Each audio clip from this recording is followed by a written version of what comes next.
নীলাঞ্জনা আপনাদের দেবে। টিটাগড়ের ঘটনায় যে নয়া আপডেট পাওয়া যাচ্ছে, যেটা প্রাথমিকভাবে মনে করা হচ্ছে যে পুরনো বিবাদের জেরেই এই হত্যাকাণ্ড ঘটে থাকতে পারে। এই যে বিবাদ, পুরনো বিবাদ 31শে ডিসেম্বরের রাতে আকাশের সঙ্গে পবনদের পুরনো বিবাদ, এবং সেই আক্রোশেই এই খুনের ঘটনা ঘটে থাকতে পারে, এমনটাই প্রাথমিকভাবে অনুমান করা হচ্ছে। নিহতের মা, আকাশের মা কি বলছেন শুনুন।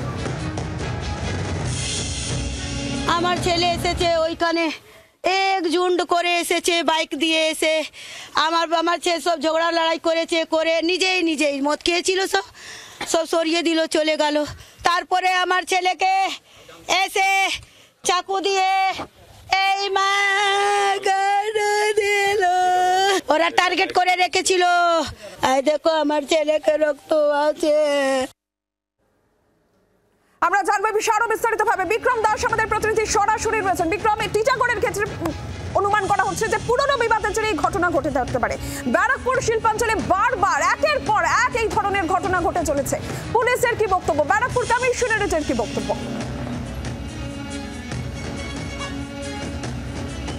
দেখো, ব্যারাকপুরের টিটাগড়ে যেখানে এই মুহূর্তে আমি দাঁড়িয়ে আছি, সেখানেই গতকাল কার্যত হোলি খেলার সময় বা রং খেলার সময় আকাশ চৌধুরী নামে এক যুবক, তাকে কুপিয়ে খুন করা হয়। এবং এই ঘটনায় এখনো পর্যন্ত পুলিশের তরফ থেকে একজন অভিযুক্ত ব্যক্তি, যার নাম পবন, তাকে গ্রেফতার করা হয়েছে।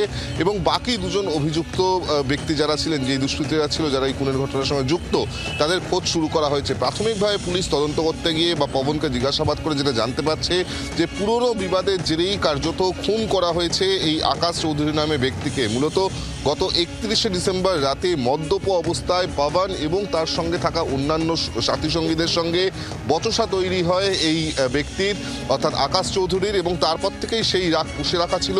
এবং হোলির দিন গতকাল রং যখন খেলতে বেরোয় আকাশ চৌধুরী, সেই সময় আচমকাই এই তিনজন ব্যক্তি, অর্থাৎ তিনজন দুষ্কৃতী, তারা ধারালো অস্ত্র নিয়ে, সঙ্গে থাকা ছোরা নিয়ে কার্যত আঘাত করে বা কুপাতে থাকে এই আকাশ চৌধুরীকে। তার ফলেই তার মৃত্যুর ঘটনা ঘটেছে। এবং এই গোটা ঘটনাতে আপাততভাবে এই তিনজন বাদ দিয়ে আরও কেউ যুক্ত আছে কিনা সেটা যেরকম খতিয়ে রাখা হচ্ছে। পাশাপাশি পুরনো বিবাদ বা গত 31শে ডিসেম্বরের যে বিবাদের কথা বলা হচ্ছে, যে বচসার কথা বলা হচ্ছে, সেই বাদ দিয়ে অন্য কোনো উদ্দেশ্য রয়েছে কিনা বা কী নিয়ে সেই সময় বিবাদ তৈরি হয়েছিল তা জানার চেষ্টা করছেন এই মুহূর্তে তদন্তকারী আধিকারিকরা। আপাততভাবে অভিযুক্ত ব্যক্তিকে আজকেই আদালতে পেশ করা হবে পুলিশের তরফ থেকে, এবং সেখানে তাকে নিজেদের হেফাজতে নেওয়ার জন্য আবেদন জানানো হবে। পাশাপাশি আরও একটি বিষয় যেটা এই মুহূর্তে সব থেকে উদ্বেগজনক, তা হলো তার আগে একবার একটু শুনবো যে স্থানীয় কাউন্সিলরের এই ঘটনার পর কি বক্তব্য। জুট মিল দুটোই মাঠ হয়ে গেল, মাঠটা ধুকধুক করে চলছে, ওই ফিতাকল ধুকধুক করে চলছে।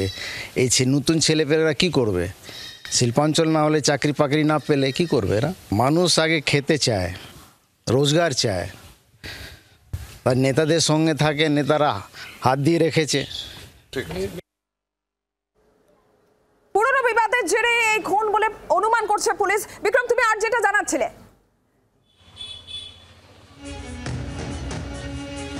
একেবারে যে বিষয়টা সব থেকে বড় এই মুহূর্তে প্রশ্ন, তা হলো যে 1 দশকের বেশি সময় হয়ে গিয়েছে এই ব্যারাকপুর আপাততভাবে ব্যারাকপুর পুলিশ কমিশনারেট করে দেওয়া হয়েছে, অর্থাৎ ঢেলে সাজানো হয়েছে এখানকার পুলিশ কমিশনারেটকে। তারপরেও বারবার এই ব্যারাকপুরে এই ধরনের শিল্পাঞ্চলে বিস্তীর্ণ এলাকা জুড়ে কখনো নৈহাটি, কখনো ব্যারাকপুর, কখনো ভাটপাড়া, কখনো জগদ্দল, কখনো নোয়াপাড়া, কখনো টিটাগড় সহ বিভিন্ন জায়গায় দুষ্কৃতী দৌরাত্ম্য হচ্ছে কি করে। কখনো দেখা যাচ্ছে যে কোথাও শুট আউটের ঘটনা ঘটছে, কোথাও কাউকে গুলি করে খুন করা হচ্ছে, কোথাও বা প্রকাশ্যে কুপিয়ে খুন করা হচ্ছে, কোথাও বা বোমাবাজি করা হচ্ছে। কেন অপরাধ বা অপরাধীদের হ্রাস টানতে পারছে না এক্ষেত্রে ব্যারাকপুর কমিশনারেট, সেই নিয়ে কিন্তু বারবার প্রশ্ন ওঠে। এই ক্ষেত্রেই যেটা পুলিশের একাংশ মনে করছে, যেহেতু এই ব্যারাকপুর শিল্পাঞ্চল কার্যত সেখানে প্রচুর মাইগ্রেটেড লোকজন আসে, এবং তার সঙ্গে সঙ্গে এখানকার যেটা সব থেকে বড় প্রবলেম, তা হলো এখানকার যারা লোকাল ক্রিমিনালরা রয়েছে, তারা তাদের সঙ্গে ভিন রাজ্যের যারা ক্রিমিনালরা রয়েছে, বড়সড় গ্যাং রয়েছে, তাদের সঙ্গে কিন্তু যোগসাজশ পাওয়া যাচ্ছে বা তাদের কানেকশন পাওয়া যাচ্ছে। এবং সেই কারণেই এই দুষ্কৃতীদের এতটাই বাড়বাড়ন্ত, এমনটাই পুলিশের একাংশ মনে করছে।